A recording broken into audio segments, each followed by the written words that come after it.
Welcome to episode 248 of the Flying Free podcast. Today I have Mikki Gardner with me. She is a certified life and conscious parenting coach. She's the host of Co-Parenting with Confidence podcast. And today we are going to have a discussion about how to break free from the toxic communication cycles that we find ourselves in with our husbands. Welcome, Mikki. Hi, thank you. I'm so excited to be here and talk about this. This is such a good topic. So Yeah, I'm it really, excited to be here. yeah, it is a good topic. I'm really Yes. excited to hear what you have to share. I have lived more years of my life dealing with people who communicate in toxic ways than I hmm have years of life living with people who actually have healthy communication styles. So I have experience dealing with people with both, and it can feel pretty hopeless when you start going in these communication circles with someone Yeah. and you know they're not listening, they're not willing to meet you halfway. You hmm know that there's never going to be this closure where you both feel heard and seen and validated and respected. Right. And there's never going to be a meeting of the minds. So that's why I'm excited about what we're going to learn from you today, because I think this is a huge pain point for a lot of our listeners, especially when it comes to communicating with this kind of co-parent about what is most important to us, which is our hmm kids. So, Absolutely. yeah.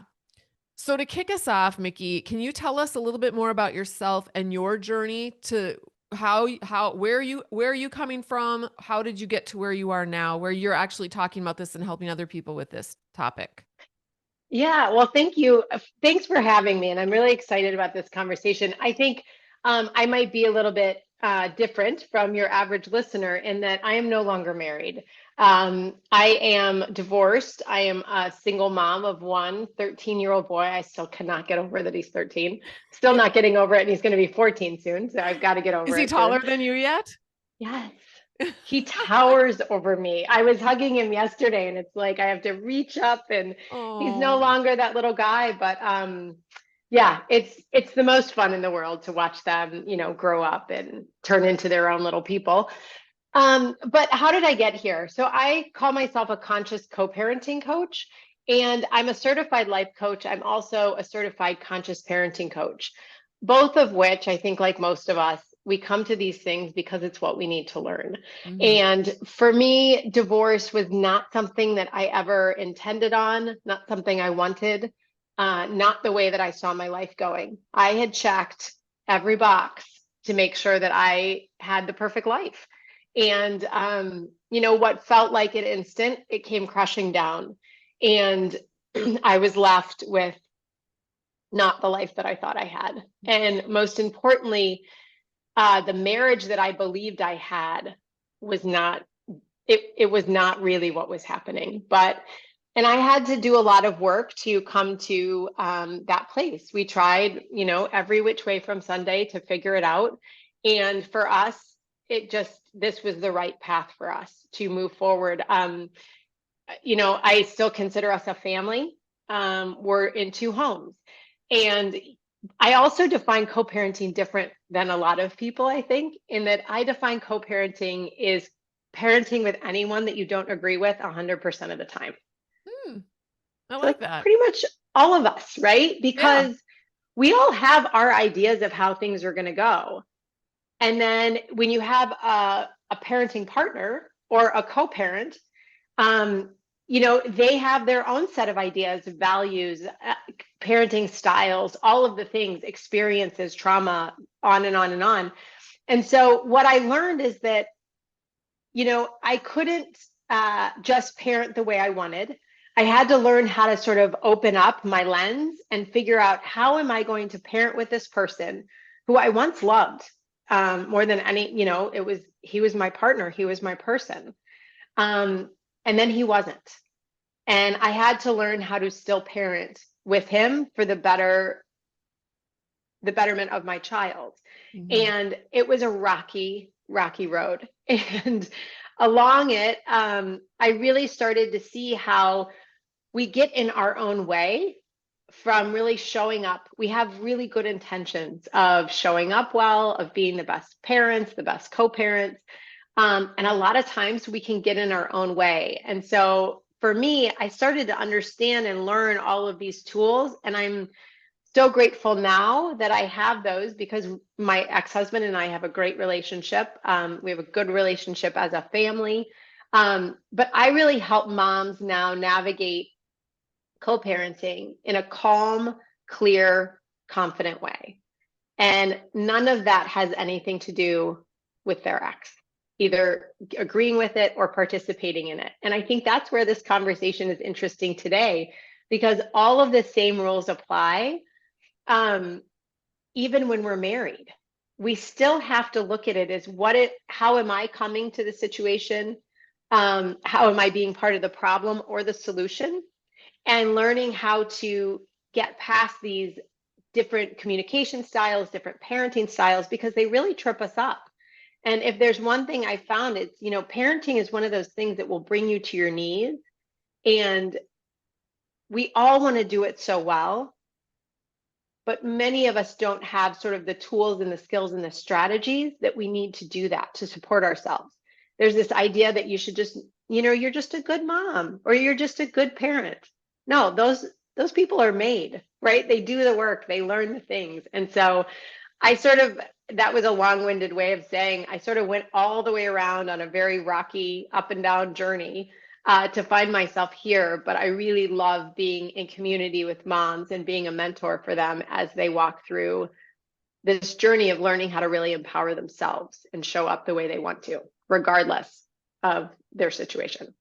Yeah, because especially if you're my audience, they're dealing with partners who are abusive to them and often to their children as well.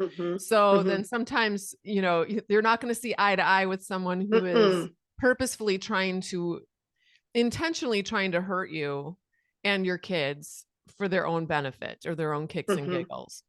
So, okay, so why don't you tell us how would you describe, what is the toxic communication cycle that people can get in? Yeah. So the one that I think so many of us see, because now text is right the way that a lot of people communicate. I don't know when this just became the norm, right? But I believe that text is meant for groceries and, did Billy get his homework done? Kind of yes and no questions. Yeah. Unfortunately, we use text as a part of conversation. The danger of that is that you can't hear the inflection in someone's voice. You can't see the full context. You're only seeing these words that pop up in a bubble. And then you're putting all of your current state, your beliefs, all of it on it. So what I see so often is, one person, let's say the mom in this case, right? She sends a text, very, just asking for a simple request. And maybe her partner comes back, I can't believe you. You always do this, you never help me out, blah, blah, blah, blah, blah. Well, so right now oh my gosh, right? He misunderstood, or I can't believe he's doing this. So she feels the need to defend. So she sends a text back. And this can happen in a conversation too, right? But now we're into defense. So she sends, no, you didn't understand me, or maybe there's over explaining, or maybe she's attacking back. And then boom, the next one comes, right? We're upping the ante. And it becomes this vicious cycle: attack, defend, attack, defend, attack, defend. Yeah. And oftentimes we don't know that we're in it until we're like really in it, right? We're already 30 messages in and you realize, oh my gosh, right? I'm in this cycle. And so part of what I believe our work is to start to get out of reactivity. The majority of people, I think, are living in a state of reactivity, meaning they aren't aware of what is happening. They're simply reacting, right? The example that I just gave is a reaction. It's not a choice. It's not a stopping, thinking, and choosing. It's just boom. I have to defend myself, so I'm going to defend myself, right? I always preface this with, if you are being abused, right, physically, emotionally, otherwise, that's not okay, right? And so I want to be really gentle of, your listeners who are experiencing this. I don't want these words to come off very cold or dismissive of what's happening. What I do believe is that the more we are aware, the more empowered we are to change, right? And so the first thing we have to really start to do is understand when we are reactive, right? When we have been quote unquote triggered. A lot of people use that word, triggered, activated. So as soon as we realize that we're in that mode, that we have been triggered, this is huge, because this is your moment to choose differently, right? Instead of the reaction, let's go back to that little example I gave, but as soon as you realize that you're in the defense and attack, you have a choice of what you want to do. If you want to continue in that cycle, but it first takes just the awareness to know that I'm in it. So as soon as you feel your body, like for me, when I'm in that cycle and I feel really defensive or attacked, I have a knot in my stomach. There's usually a lump in my throat, right? I'm having a physical reaction. And so part of learning how to be less reactive is to start to understand and notice when our body is sending us these messages, so that we can get out of the reactivity and into what I call taking responsibility for our life. But the way I define responsibility is the ability to respond, right? So we don't want to react, we want to respond. And so that's why as soon as we realize we're in reaction, we then have a choice. And the first usually step is to pause, right? When we have that lump in our throat, the heaviness in our chest, the tension in our shoulders, the lump, our gut, sort of the knot in our stomach, all of these things are your body's way of trying to tell you that you are in a reactive state. And we have to calm ourselves down, meaning, not calm ourselves like from hysteria. What I mean is take our nervous system and bring it down to a place where we're breathing on a normal rate, right? Where we become more aware and present to the present moment. Because when you're in the present moment, you have more power, right? Yeah. And so it's understanding what is happening in this moment. What is happening in that moment of that cycle is my partner said these words and I got defensive or triggered or angry. Yeah. And yes, you probably did. And it's probably totally, reasonable. But we can't continue in that cycle and expect for anything different to change. And so it's really stopping to understand and stopping to pause so that you can sort of step out and choose differently. Yeah. Can I jump in here a quick second? Yes, please. Because I want to say something about one of the things that survivors that I recommend for survivors to do, because they get in these conversations in person if they're living with their partner or if they're separated, or even, okay, so let me just give you my own personal example. When I was still living with my ex, it was hard for me to do what you're describing, to stop and notice my inner reactions. I just reacted because I grew up in a family that was very manipulative in the same ways. And then had been married to this person for so many years. So I was so used to being in that pattern. It was hard for me to slow the whole thing down, to be able to see why I'm reacting and even what I'm reacting to. So the thing that helped me was actually starting to put everything in writing. So I did start using email, where I said, I'm only going to communicate with you now via email so that I can slow down and think about what I want to say. And also so that I can slow down and read what you are saying and see it for what it is. And I actually needed to get all of the inflections and all of the, drama out of it to just see what the words were saying. Yes. And so, and then I do work with a lot of women who are separated and or divorced. And they also, a lot of times they have to use writing. They're not on their phone talking to, getting into these crazy conversations with their ex. Yeah. They are actually texting, and they are, or they're using an app like Our Family Wizard or Talking Parents. Yeah. And those are really, really good opportunities to actually practice what you're talking about. But I just want to acknowledge for anyone listening who's like, I don't think I could do that in the moment. I don't think I could do that either. No. And so here's the best thing about awareness, because awareness doesn't have to come in the moment, right? Again, it can come hours later, days later, but it's to start to understand what happened there that I got triggered and jumped into the cycle? What Yes. was it that pulled me in? Or, was I overwhelmed and running around and then, sort of this came in? Okay, if that's the case, then part of a boundary, an internal boundary would be to not read them when you're not in a place to be able to do that, right? It's like Yeah. what you're saying. Or I have a lot of clients that, they do only communicate via email, and we have to put together plans of how are you going to best serve yourself to be able to do just what you're saying. Yeah. Read through everything. And I always tell them, print out the email Mm, and read it and go through it and scratch out anything that isn't a fact, anything that's yes. opinion or fluff or Yep. just abusive. Just scratch it out, right? Just Yep. take a Sharpie and get it out. And then you get left with the facts. Well, the facts might be we have X issue to deal with. Okay, that's what I'm dealing with, but I'm going to remove everything else. And Yeah. this is what I mean by, right, the awareness of starting to understand, getting ourselves out of reaction and getting ourselves into a more grounded place that we can start to choose, Yeah. right? How do I want to show up? How do I want to take care of myself? And that's why I always say, parenting or, how you're showing up has less to do with the other person and more to do with your choices of how you're coming to it. I'm not saying other people are amazing and that you're not doing it right.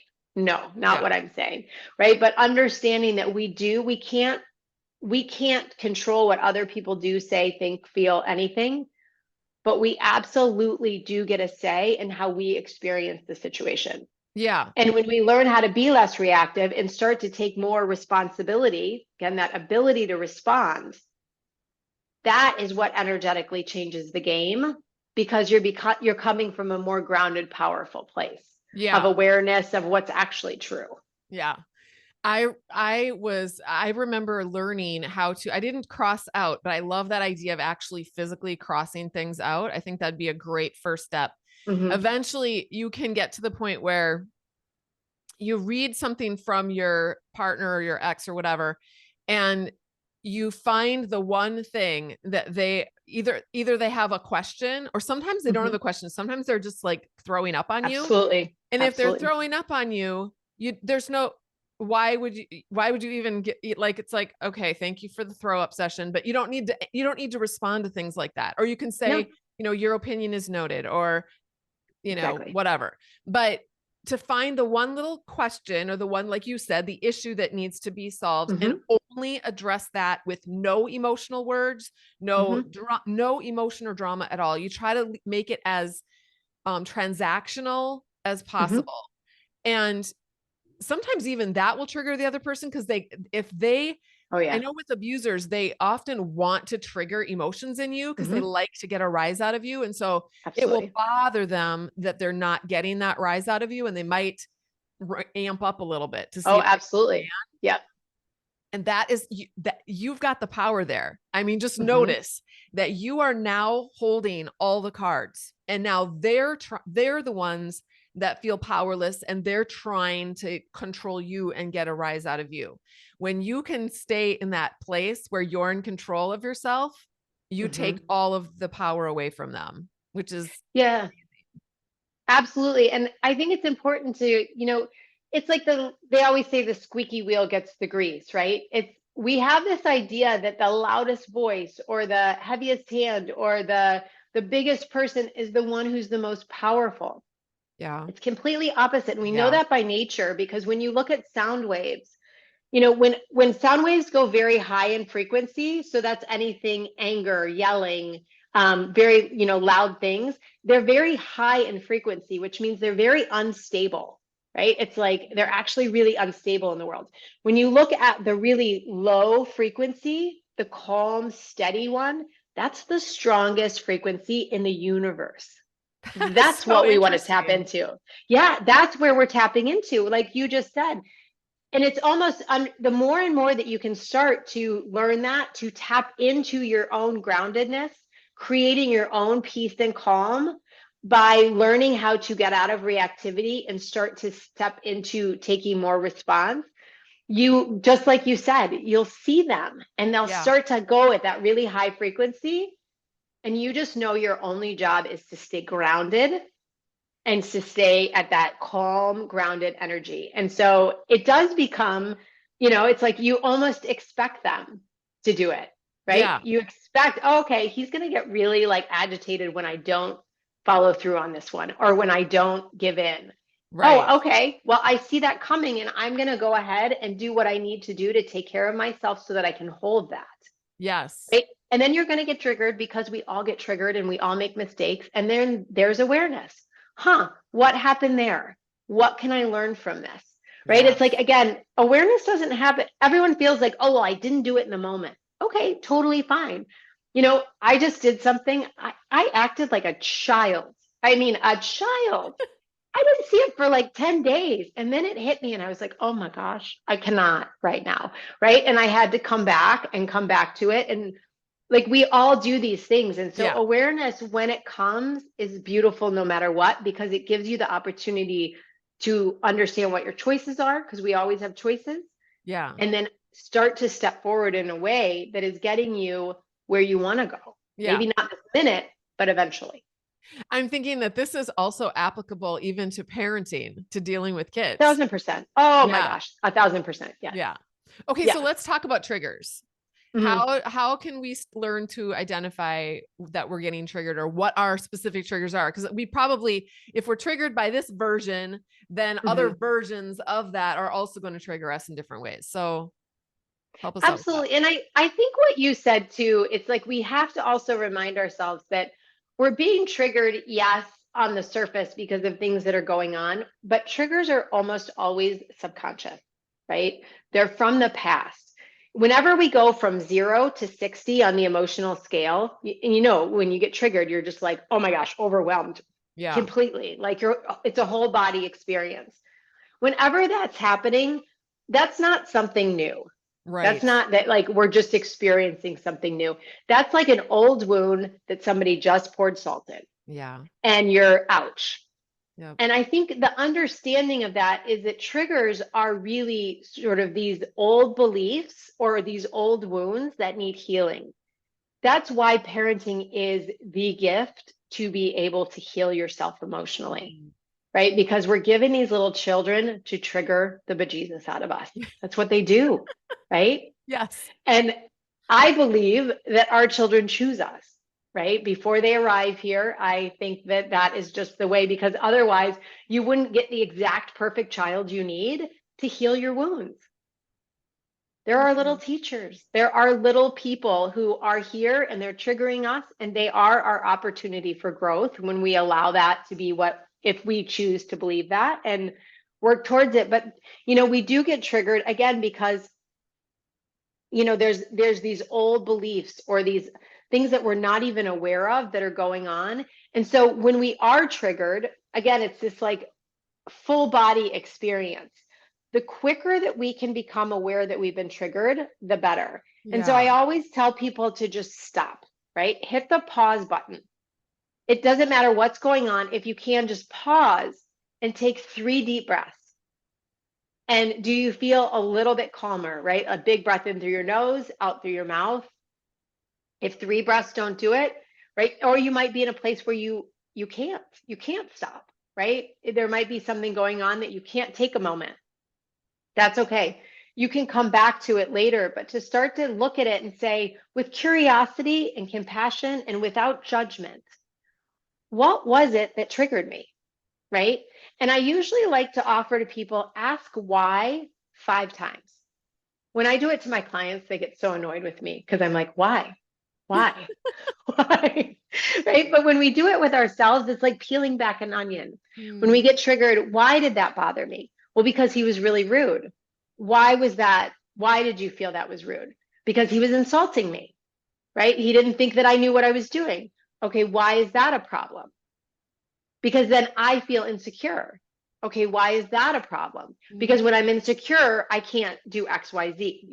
So when we start to ask ourselves and peel back, we start to see, oh, okay, whether it was our child, our partner, our ex, our boss, the random person in the, traffic line, whatever, we start to see what's really the issue that's underneath. It's not what's on the surface. It's something underneath.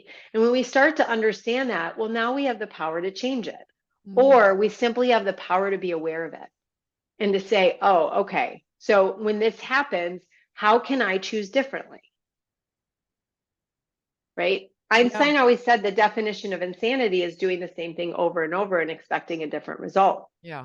So when we get triggered repeatedly, which is how triggers work, we can either choose to continue in the trigger cycle or the toxic communication cycle or whatever it is, or we can choose to step out and do something different. Yeah.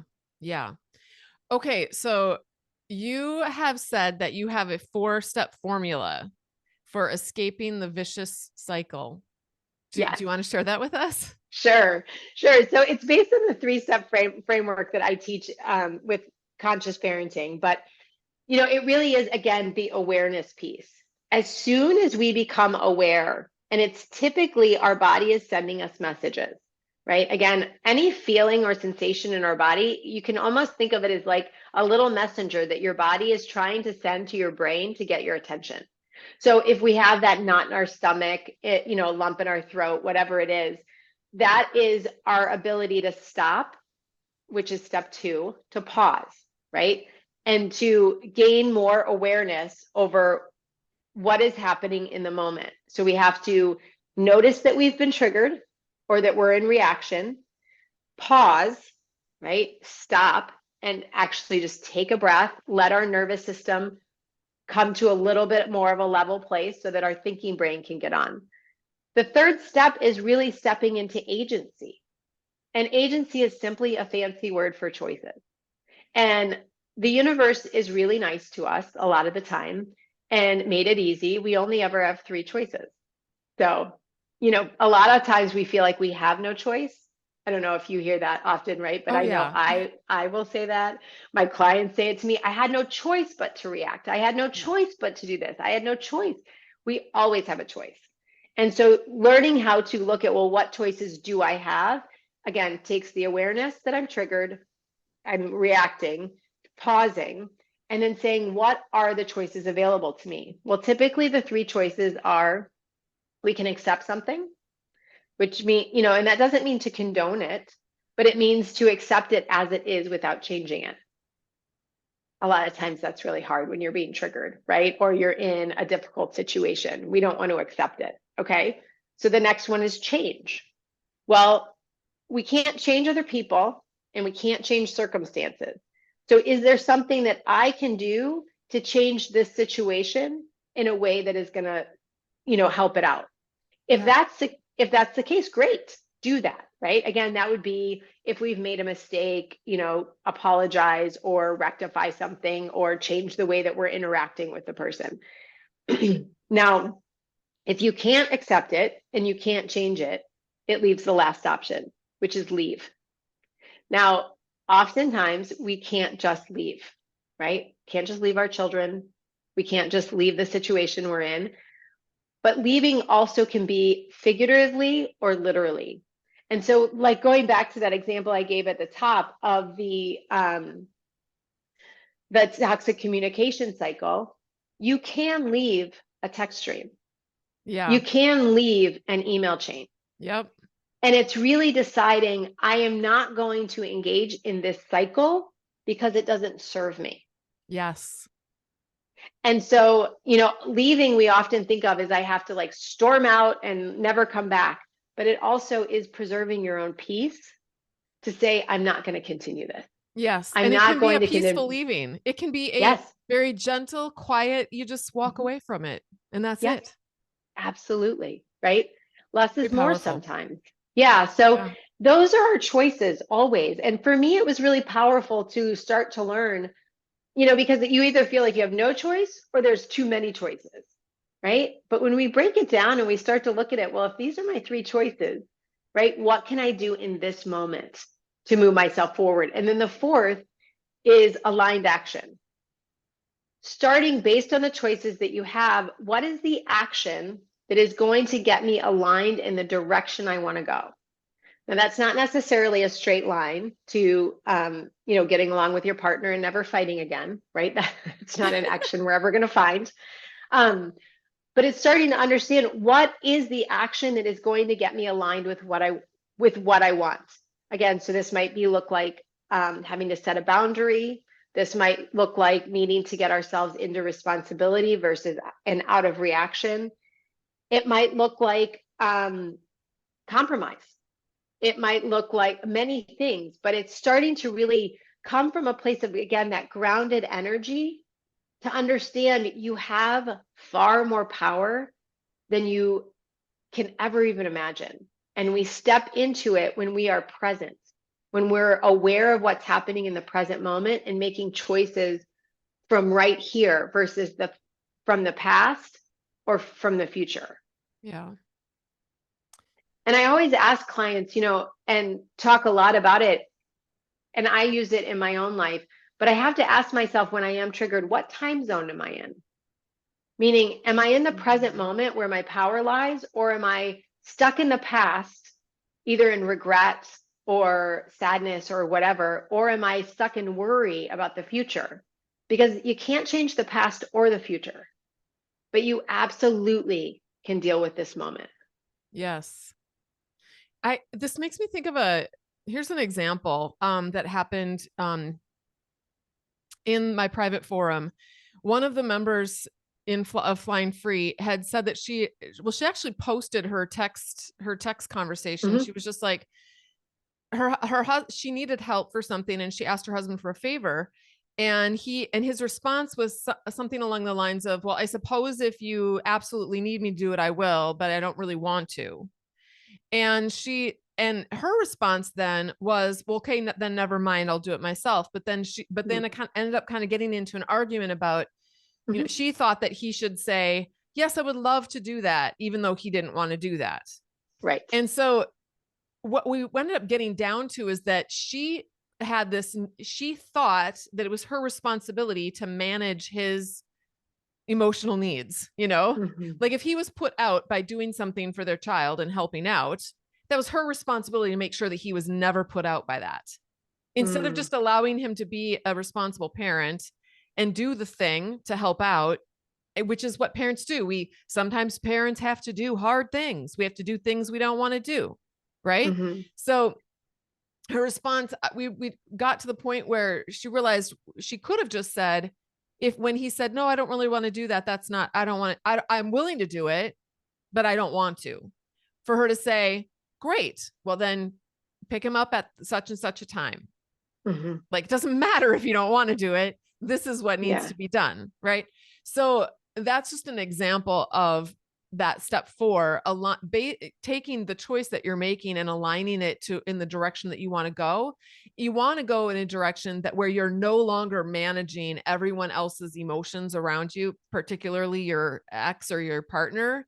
You don't have to manage their emotions. They are responsible for managing their emotions. If they don't like getting up in the middle of the night, do you like getting up in the middle of the night? I mean, no one likes getting up in the middle of the night, right? It's not our job to make sure that they always feel comfy and cozy in their beds, and we're always the one that gets up in the middle of the night. It's okay for them to be uncomfortable sometimes and help out. I only say that because I feel like, especially with Christian women, which is where I'm coming from, we always have this idea, and even really women in general in society have this idea that it's our job to just make everyone else's life comfortable.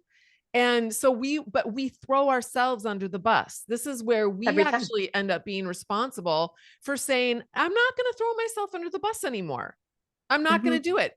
And some people will actually respect that and will go, okay, I'll get up. You might be surprised if you've ever wondered, like, I wonder if things could change with my partner and I. Try this out and just see if that person is able to rise to the occasion. If they can't, and they are still shaming you and blaming you and, cursing you, then okay, I guess I'm dealing with a baby. But otherwise, you never know. If you stop managing them, you never know what they're capable of, actually.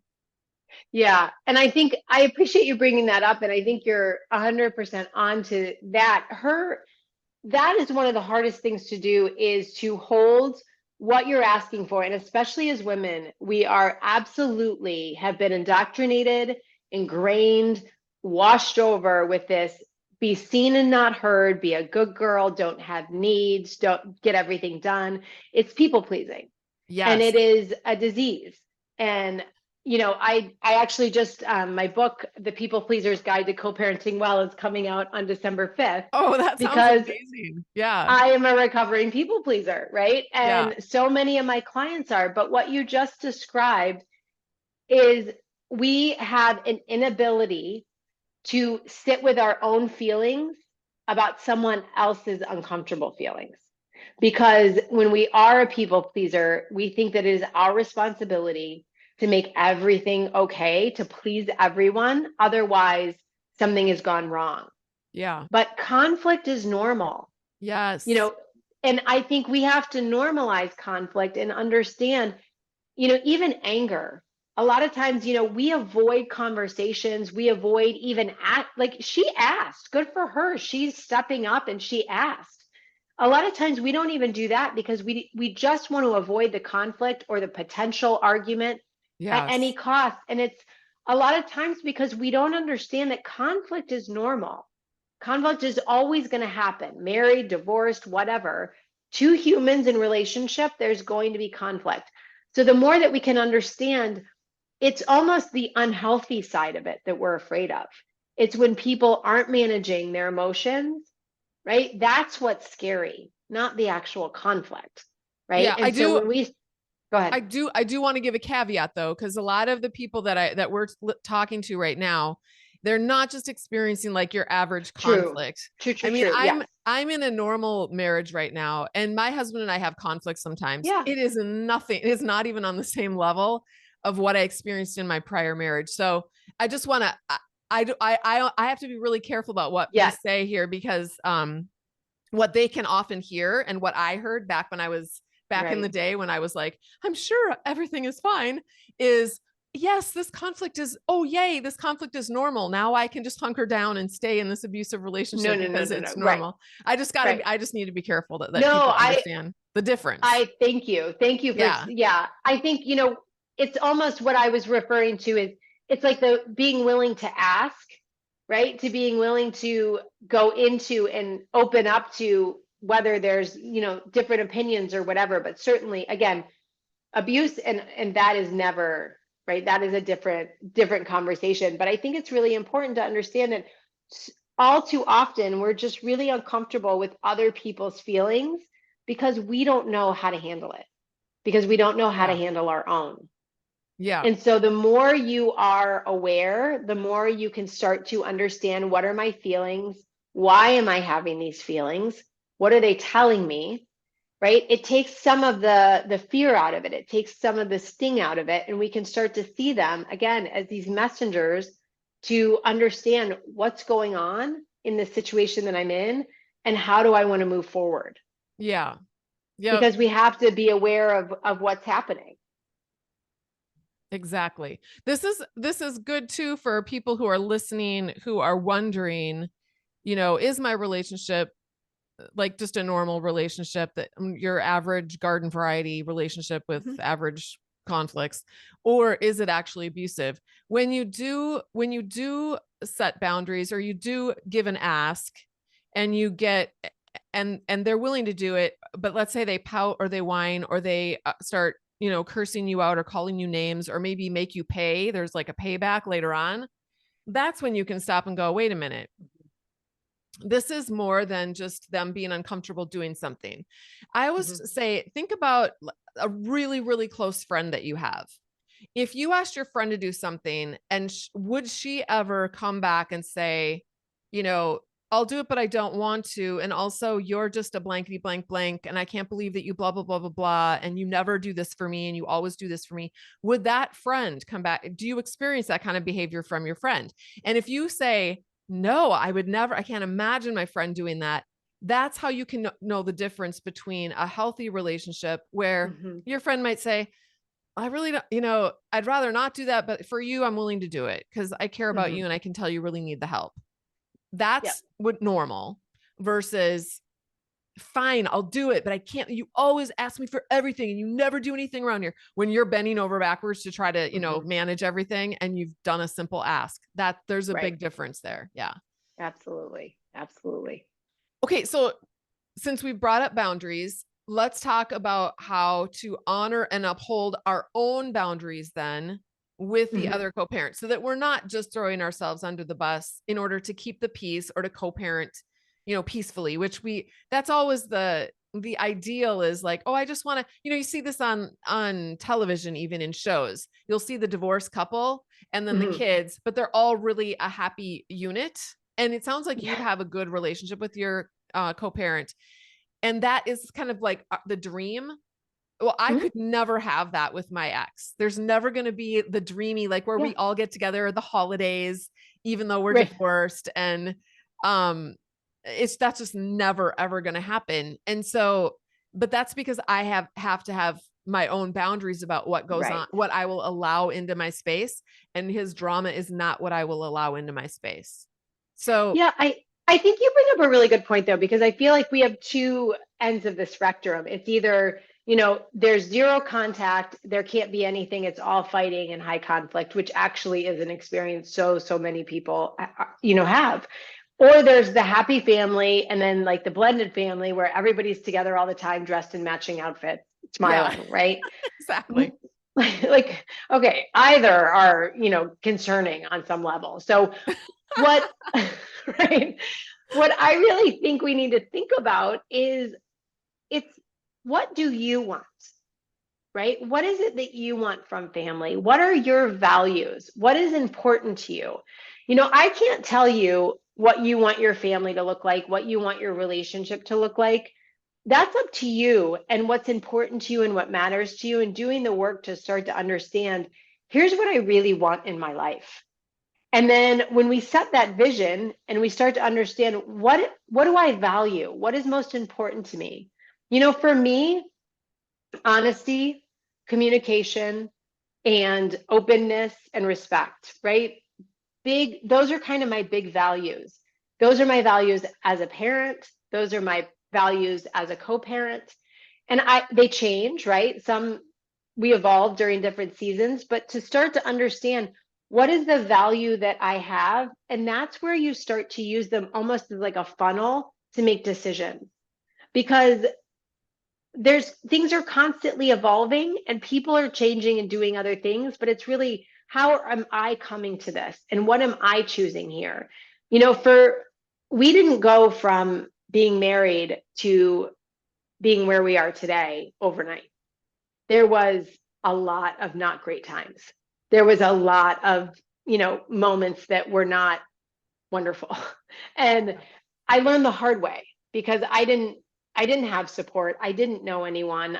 There wasn't as much out there as there is right now. We have so many resources of, how to co-parent and parent, and there's so much out there. I didn't have a lot of that. So I made a lot of mistakes, and then learned and got on a different trajectory. So I just want to say that you really do get to choose. I believe that wholeheartedly, that every mom has the capacity to decide and create a harmonious environment for her children based on her choices and her actions.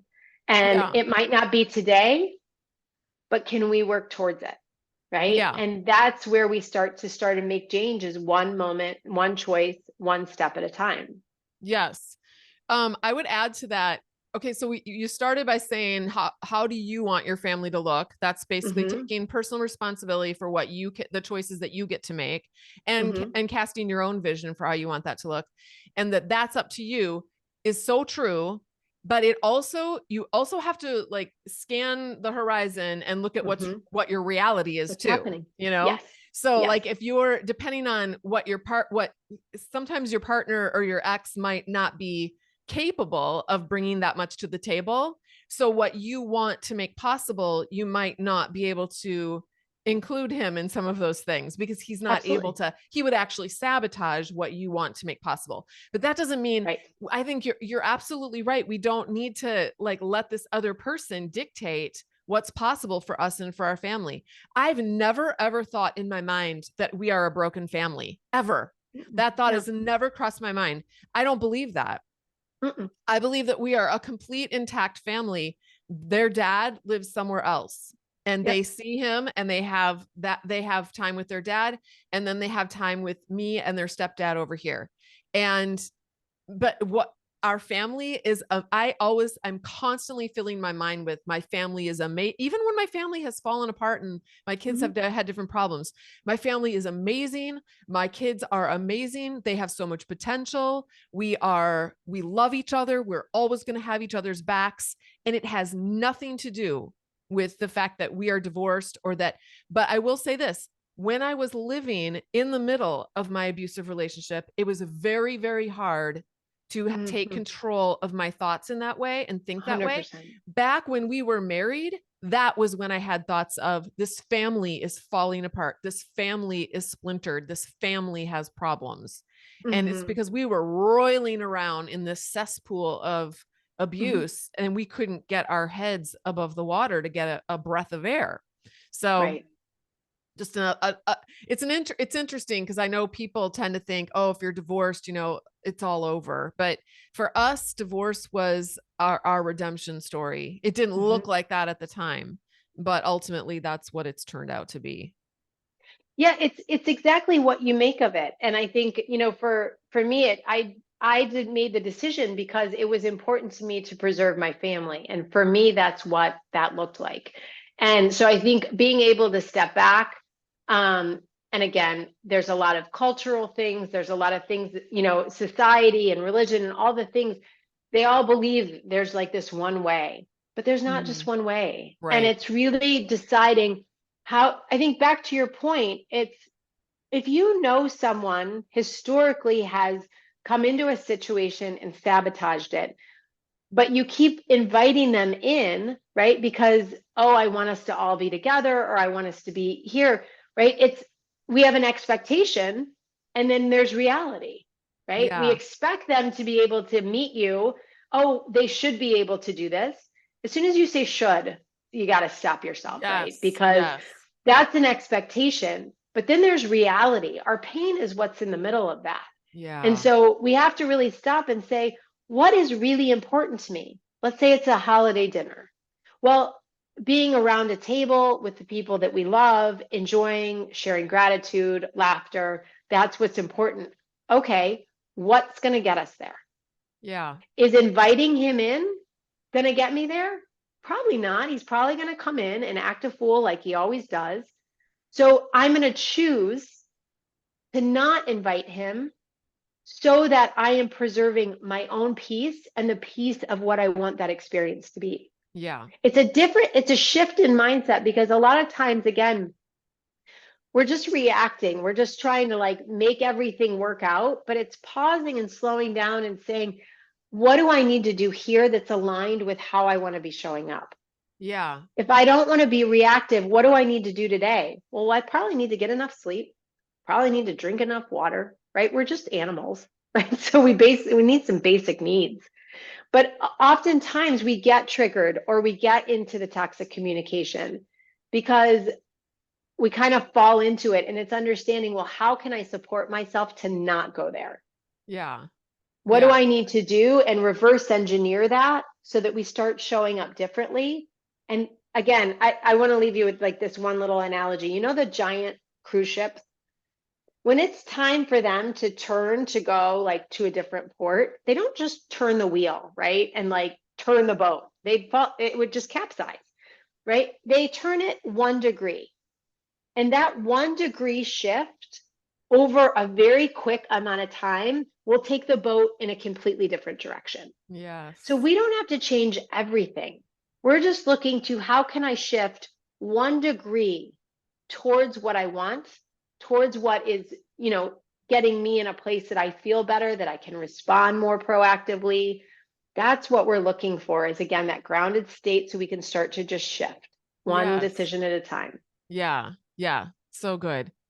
Okay, so how do we know when it's time to look for professional help if we're really struggling with this? I think we all need help. I'm a firm believer that there's, it would have been amazing if everybody's child popped out with a user manual. This is exactly what to do, right? Or this is exactly how humans work. That would have been helpful, right? But we didn't learn any of this, and most of us didn't learn about our feelings. So I am a firm believer that we really do need help. There is no shame in that, but to understand what's going on in our brain, what's going on in our nervous system, so that we can start to make different choices. And if you feel like you wish someone could be there to help you answer some questions, that's your moment. Reach out. There are so many resources. There's so much more online. There's amazing coaches, therapists. There is help. And so please, please, please reach out, because we all need help. Yes. And when we do that, we're going to shift. This world is shifting as we become more aware, as we become more conscious. And part of that is just being willing to ask for help. Yeah. Yeah. Okay. So now you have a podcast of your own. It's called Co-Parenting with Confidence. Mm-hmm. So I just want to reiterate that again, if you guys didn't catch it at the beginning. So if you want to hear Mikki talk about similar things to this, that's where you can go. Find it on your favorite podcast app. Do you have a website that they can go to as well? Yes, it's just my name, Mikki, M as in Mary, IKKI, Gardner.com. And that's my Instagram handle too. So it's pretty simple. It's all the same. But Okay. yeah, the podcast is where I talk about all things co-parenting and all things, conflict and learning how to communicate differently and boundaries and all of those fun topics. So I talk a lot about that there. And then I'm on Instagram as well. So, okay, we're at the time of this recording, it's November, but people are going to be listening to this in January. So your book will yeah, have come out. So why don't you it tell us the name will. of your book again? Thank you. It's called The People Pleaser's Guide to Co-Parenting Well: How to Stop Playing Peacekeeper and Start Parenting Peacefully. And again, it's really all about starting to learn how to, that 3-step framework of learning how to become more aware, have agency, and then really starting to take aligned action in the direction that you want to go. Because I believe that every mom has the ability to reshape her world and her children's world. And so when we stop and we learn how to do these simple grounding things, they really do make profound impact on ourselves and our children. And so the book is going to be out. There's going to be a lot of freebies around it. So you can get that on the website. And I'm really excited about it. Yeah, I think it sounds like a great topic. I wish you the best with that book. Thank you. We will put a link to it too, because we'll be able to find it by the time we publish Mm-hmm. this, and we'll put a link to it in Absolutely. the show notes. Is there anything else that you wanted to offer our listeners? I do have, yeah, thank you. I have I think it might be helpful here is a conscious co-parenting masterclass, but it's really learning how to create calm in the chaos. And it's again a little bit more in depth on the 3 things that we talked about, because I think we all get triggered, and learning how to slow down and learning how to empower ourselves to do that is a simple, not easy, but a simple way to really make profound change in your life. When we can learn how to be less reactive and start taking responsibility. So we'll share that link, but that's an easy way to kind of start to move into that process and become just more aware of it, because awareness is the first step always.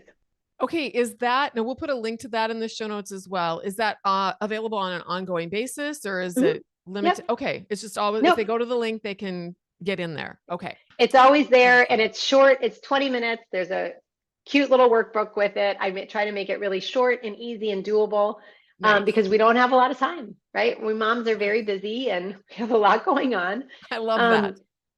But I wanted it to be really short and easy, but doable, right? Some simple, tangible actions that you can start doing today to, again, if you just shift 1 degree over the course of a little bit of time, you'll notice huge results. Yeah. Yeah. I love that.